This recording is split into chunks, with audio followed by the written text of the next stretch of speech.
राजस्थान की राजधानी जयपुर का ऐतिहासिक आमेर किला भारत में ही नहीं बल्कि दुनिया भर में काफी प्रसिद्ध है। तो अरावली की ऊंची पहाड़ियों से घिरा हुआ ये किला राजस्थानी कला और संस्कृति का एक अद्भुत उदाहरण है। कछवाहा राजपूत राजा मान सिंह प्रथम, जो कि मुगल बादशाह अकबर के 9 रत्नों में से एक थे, उन्होंने 1589 यानी कि 1589 में इस किले की नींव रखी थी और फिर उनके उत्तराधिकारी राजा लोग इस किले का विस्तार और नवीनीकरण का काम करवाते रहे।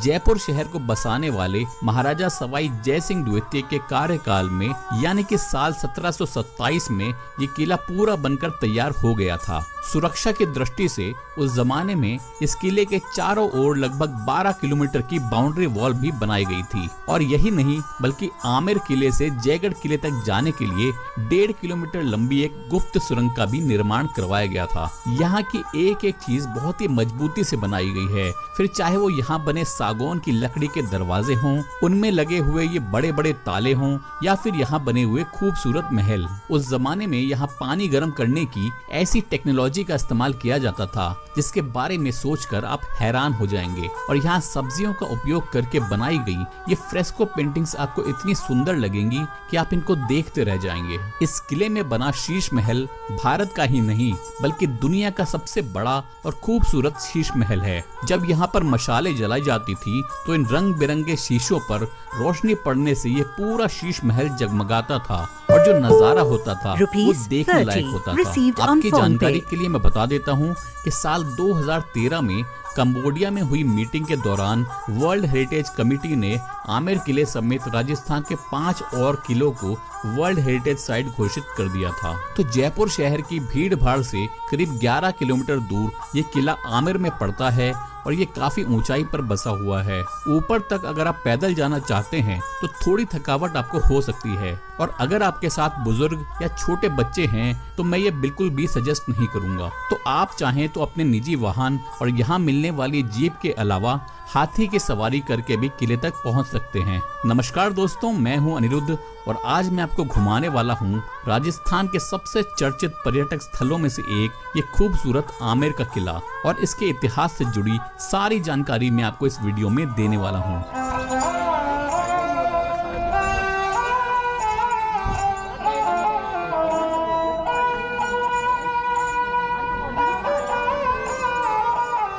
तो सबसे पहले मैं आपको ये बता देता हूँ कि जयपुर शहर को 3 भागों में बांटा गया है, जो है ओल्ड सिटी, न्यू सिटी और पिंक सिटी। अभी जो हिस्सा हम घूमने आए हैं ये ओल्ड सिटी में बसा आमेर फोर्ट है, जिसको अंबर पैलेस के नाम से भी जाना जाता है। किसी जमाने में ये जगह मीणा जनजाति के राजाओं की राजधानी हुआ करती थी, जिन्हें साल 1037 यानी कि 1037 में कछवाहा राजपूतों ने हराकर अपने अधीन कर लिया था। आमेर में बसावट करने के साथ ही साथ आमेर किले की नींव राजा मान सिंह प्रथम ने 1589 यानी कि 1589 में रखी थी और इसको उन्होंने अपने रेजिडेंस के रूप में बनवाया था। बाद के राजा लगभग अगले 138 सालों तक अपनी सुविधा के अनुसार यहाँ पर सुधार और निर्माण कार्य करवाते रहे और साल 1727 यानी कि 1727 तक ऐसा ही चलता रहा, क्योंकि सवाई जय सिंह द्वितीय के समय में कछवाहा राजपूत राजाओं ने अपनी राजधानी आमेर से जयपुर शिफ्ट कर ली थी।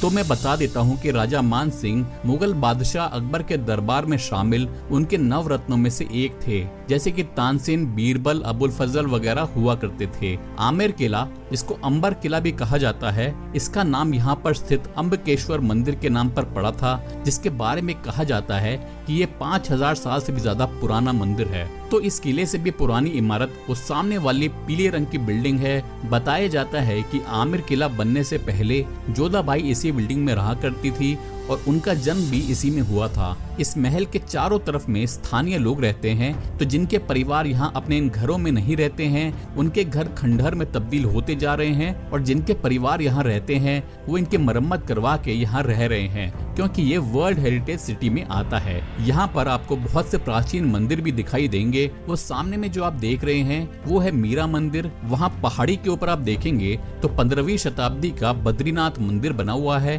और वहाँ उस तरफ में जैन मंदिर है जो कि 12वीं शताब्दी का है। यहाँ चारों तरफ आपको अरावली हिल्स दिखाई देगी और ऊपर में किले की बाउंड्री दिखाई देगी जो कि कुल मिलाकर 12 किलोमीटर की है और पूरी ओल्ड सिटी को कवर करती है। वहाँ पहाड़ी के ऊपर में आपको जयगढ़ फोर्ट दिखाई देगा जहाँ सैनिक रहते थे और प्रैक्टिस किया करते थे।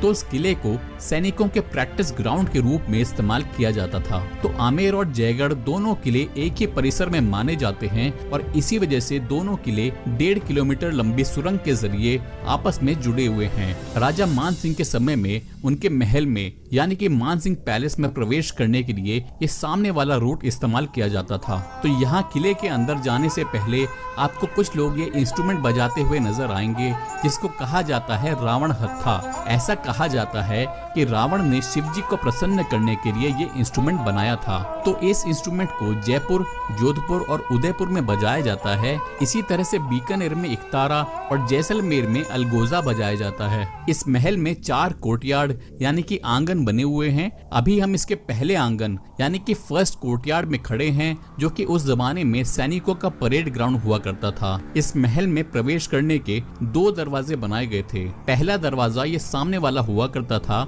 जिसको कहा जाता है सूरज पोल यानी कि सन गेट, जो कि राजाओं का प्रवेश द्वार हुआ करता था। सूर्य की पहली किरण इसी दरवाजे पर पड़ती है और पोल का मतलब होता है गेट, इसीलिए इसको सूरज पोल के नाम से जाना जाता है। तो उस समय में राजा महाराजा हाथियों द्वारा इस महल में इसी दरवाजे से प्रवेश किया करते थे और आज भी सुबह 8 बजे से 11 बजे के बीच में हाथी इसी दरवाजे से अंदर आते हैं। हिंदी मूवी वीर अगर आपने देखी होगी तो उसमें आखिरी में एक फाइटिंग सीन इसी जगह पर फिल्माया गया था। खैर यहाँ ऊपर में आप देखेंगे कि ड्रम रखे गए हैं तो इस जगह को नक्कार खाना के नाम से जाना जाता है। तो 5-6 इंस्ट्रूमेंट जब यहाँ एक साथ बजाए जाते थे तो उसको नक्कारा कहा जाता था और खाना का मतलब होता है जगह, इसी वजह से इसको कहा जाता है नक्कार खाना। जब राजा महाराजाओं की इस महल में एंट्री होती थी तो उनके स्वागत के लिए इस नक्कार खाने में ड्रम्स और बाकी इंस्ट्रूमेंट्स बजाए जाते थे। जिस गेट से हम अभी अंदर आए थे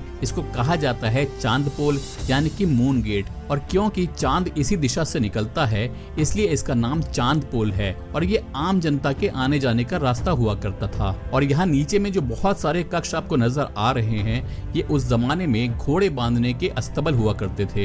ये जो सामने में आपको गेट नजर आ रहा है इसको कहा जाता है सिंह पोल यानी कि लायन गेट। इस गेट पर आपको बहुत ही सुंदर कलाकारी दिखाई देगी जिसको कहा जाता है फ्रेस्को पेंटिंग, और उस जमाने में इन पेंटिंग्स को बनाने के लिए सब्जियों का इस्तेमाल किया जाता था। यहाँ जो आप डोम देख रहे हैं इस जगह से खड़े होकर राजा परेड की सलामी लिया करते थे, क्योंकि जैसा कि मैंने बताया कि उस जमाने में ये परेड ग्राउंड हुआ करता था और इसको कहा जाता है जलेब चौक।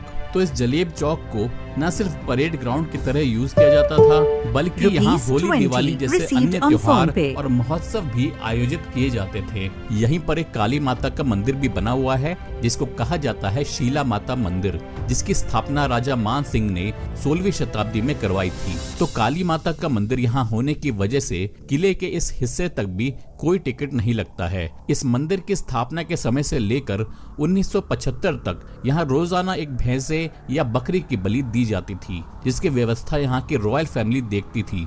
लेकिन 1975 के बाद इस प्रथा को पूरी तरीके से